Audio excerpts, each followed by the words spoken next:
Morning, folks. Welcome to another episode of On the Court, but first coffee. I'm your host, David George Smith. Hope everyone's doing well. Hope everyone's having a great day. The day's pretty much already got started. As of the time I'm recording, this is 10:54 a.m. on Friday. Happy Friday as well. You made it. So all you had to do was just make it. Nobody was asking you to accomplish anything this weekend, or this week rather. Nobody was asking you to solve physics this week, all right? They just asked you to make it to Friday, and you did that. So you should be proud of yourself. Give yourself a round of applause. Give yourself a pat on the back, if you will. Get yourself a cup of coffee. Or honestly, it's 11 o'clock. Get yourself some lunch. This is on the court, my first lunch at this point. Although 11 o'clock is a little bit early for a lunch. I don't know. People always... it baffles me, the idea that people want to like just make a contest about how early they are to things. Like how early they wake up, what time they go to bed, and what time they have lunch, all that stuff. It's like, who are you, dude? Sorry, I understand. I think it's great that you wake up at 3:30 in the morning.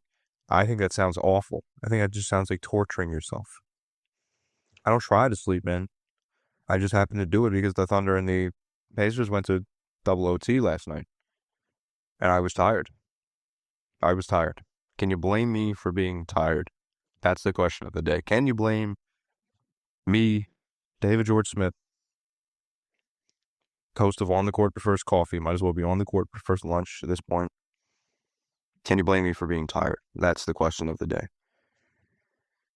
It's obviously not. It's obviously your questions are probably about basketball, about everything that's going on in the NBA. What a week. What a crazy week. The Thunder went into 4 overtime periods in the span of 2 days. You got to give it up to the Thunder. You got to commemorate them. The first game of their season, they go into double OT. The next day after that, they're traveling to Indiana. They go into Indiana, have to play in 2 OTs, and they win. And they're 2-0. You have to commemorate that. You have to give them a round of applause. Whether you hate the Thunder, whether you hate Shea, that takes a lot.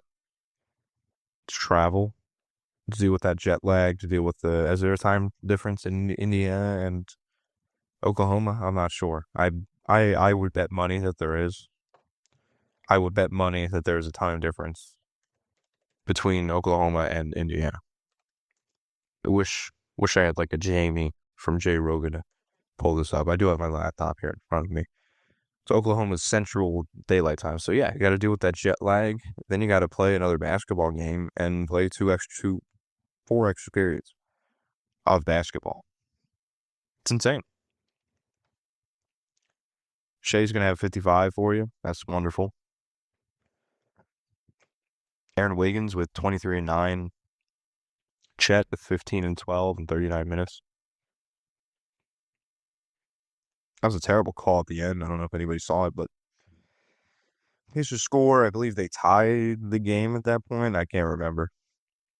But I forget if they tied the game or if they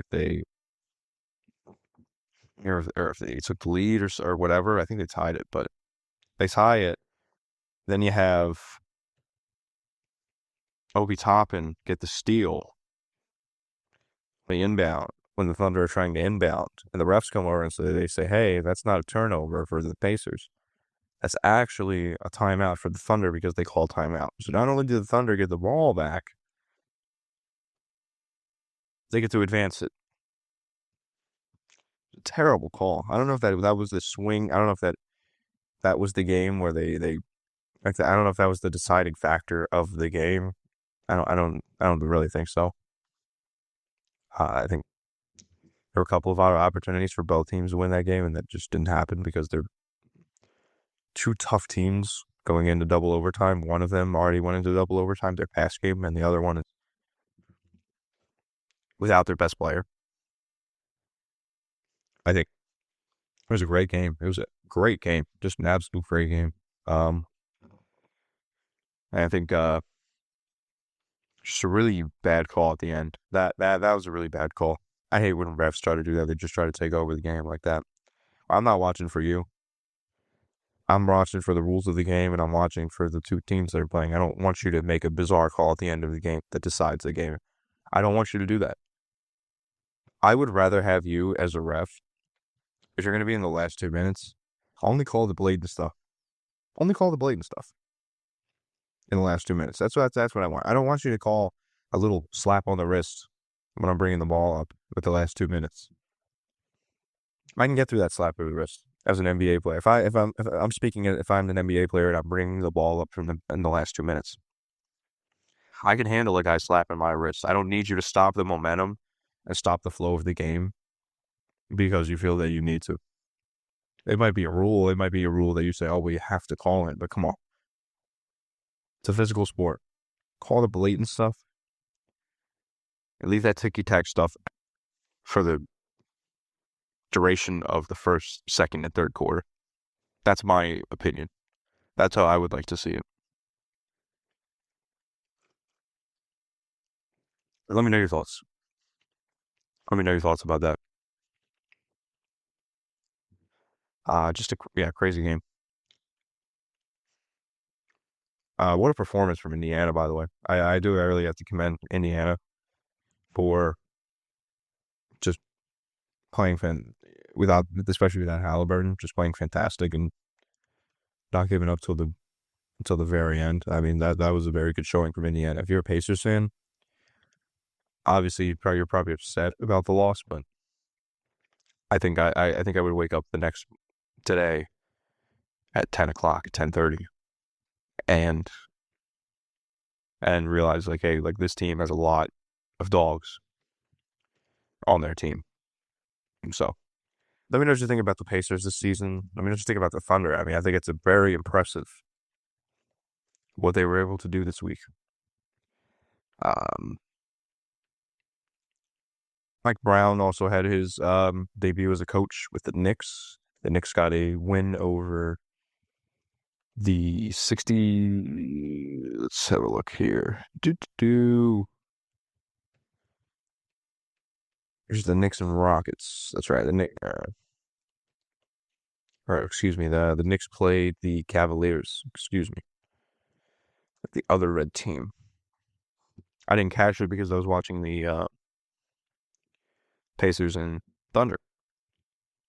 But the Knicks ended up winning by 8. Mike Brown in his debut only had a starter play over 35 minutes. There was only one starter that played over 35 minutes. That was OJ Anunoby. So everybody else got rotation time. What else we got? There was a graphic that had just everything. Yeah, an 11-man rotation. Only one starter over 35 minutes. Ran double bigs. 43 point attempts. Only 43 point attempts. They out-rebounded the Cavs by 16. That's insane. And they got the win. Just a solid win for the Knicks tonight. I mean, wow. Wow. So happy for Mike Brown. Maybe they have the coach they needed. Maybe they don't need Tom Thibodeau and Jaylen Brown playing 42 minutes a game. Maybe that's not right. That's really all I have as far as yesterday. Those were really the only two big things that I saw. Forgive me if I'm missing like the craziest things that happened yesterday. I mean, the Warriors beat the Nuggets. I am gonna get into the whole Chauncey Billups, Terry Rozier thing because it's very interesting. It is very interesting. Just what you're hearing from the FBI, what you're hearing from the fact that I have to talk about the FBI on a basketball show is insane, but it does make you question the integrity of the league and their advertising, what they advertise, how much they advertise. I mean, it's insane. So, FBI announced an illegal sports betting scheme involving 4 NBA teams and 4 mafia crime families. So, obviously, Chauncey Billups is at the head. Terry Rozier is being accused of what I assume is that he was playing bad intentionally, and then they were taking the under. These these hardworking American families, because I don't want to get whacked. I've seen The Sopranos. All right, I've seen it too many times. I don't want to. These hardworking these families uh that just want to put a little bit of money on Terry, but 200,000 that want to put $200,000 on Terry Rozier's under. These hardworking NBA families, or these hardworking people from the Gambino crime family. I mean, the Gambino family. Fuck. I'm a nice guy. All right. I'm not in any, I hope I'm not in any danger by even talking about this. So, Chauncey Billups, Terry Rozier, Damon Jones were indicted. I believe, I'm trying to read an article to get like the official information, but Rozier looked like he was shaving points off games to for these guys to put money on him. Because there's one specific game that people were looking at last year where he was just playing really bad. Um, it's a really messy situation, especially with the amount of sports betting advertising going on in sports today. So you're coming out, well, the FBI rather is coming out and saying that coach, player, and another coach, as far as we know, are involved in illegal gambling and all that, all this mumbo jumbo. And then I'm watching a news article about that. And then the next commercial is something from DraftKings or Vid or whatever. I don't want to say them. I don't want to get, please don't sue me. Please don't sue me. I don't have the money. I do not have the money to get sued. So there's your leverage.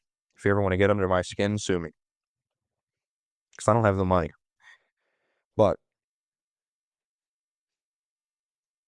it's just interesting how I just find it hilarious that I'm watching a news article about this, and then the next commercial will be something saying, "Hey, if you bet $10 on this NBA game, you get $100 in bonus bets." You know what I mean? So what point do you draw the line?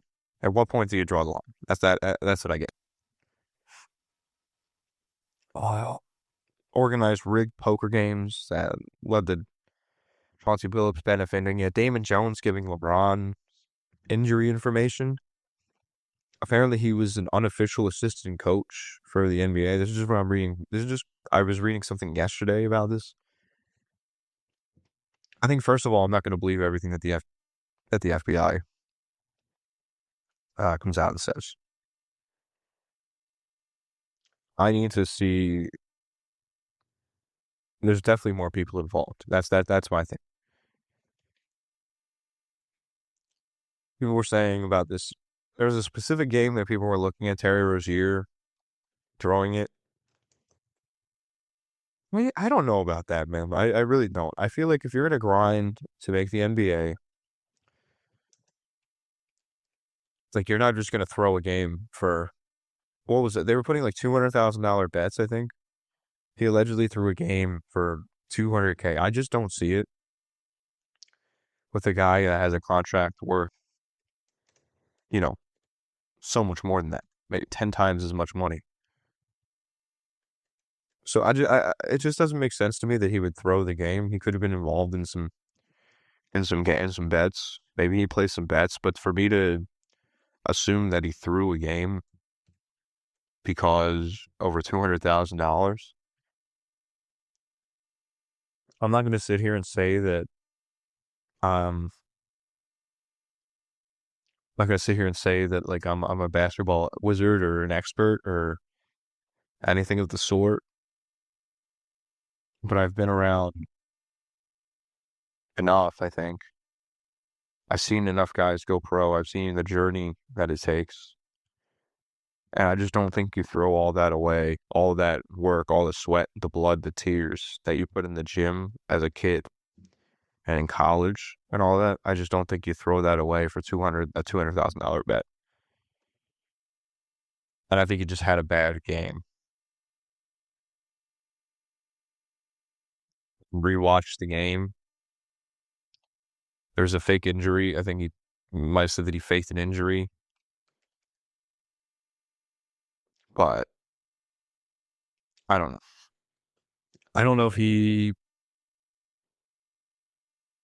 I don't know if it was enough for him to throw it for 200. Like that just doesn't make sense to me. To me, it just doesn't really make sense. I don't know. I'm sure we're gonna get more information about it as time goes on, but um, it's a very messy situation right now for the NBA, especially when you're actively advertising sports betting. As my phone falls off my desk randomly, I don't know if you heard that or not, but I apologize. If you heard a thump, that was my phone falling off the desk. I didn't move anything. I didn't even move a muscle, and it just fell. So I'm not sure how that happened. A little paranormal activity, maybe. The families are watching me, listening, and they don't want me to talk about this stuff. But they're hardworking families in the waste management business, and they just wanted to put a little money on Terry Rozier and Chauncey Billups and Damon. They had Damon Jones telling them when LeBron was going to play or not.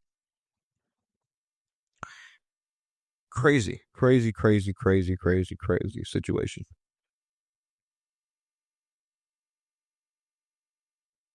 League monitors officiating, gambling lines, integrity, risk. And I was going to say this too.